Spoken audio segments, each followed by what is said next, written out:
big advocate for everyone needing a little bit of brand therapy. I'm not gonna lie to you. This is not clinical therapy. I just mean everyone needs to kind of live out that imposter syndrome that we feel when it comes to building a brand and how we want to show up on social media, because it ends up drowning us to put on a mask or become a persona that ends up being exhausting and we don't want to live in anymore. I was recently on a call where I got asked this really cool question. She said, I recently saw a post that said, build your persona and allow yourself to live in that persona until you become confident enough to do so. I 100% think that Delulu is the Salulu, but to a degree. Live in delusion is the way to get to somewhere, because absolutely when we need to be confident, it helps when we have an end goal in mind. But at the same time, I'm an even bigger advocate for the fact that you need to have an awkward phase. You need to have a phase that ultimately tells you what kind of voice or direction that you want to go in with your content. And that shows so much more for your brand and how you're going to show up online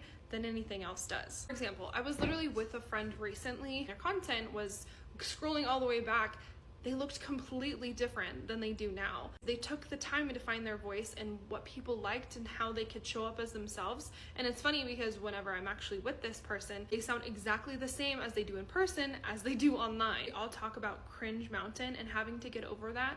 It applies to everything as far as when you're building a brand, when you're finding your voice, and when you're posting on social media. You do have to just go through an awkward phase, a cringy phase, because why the hell not? No one is expecting anything from you on the internet because they don't know who you are. So why not just test the waters and see how it goes instead of feeling afraid to just show up as yourself?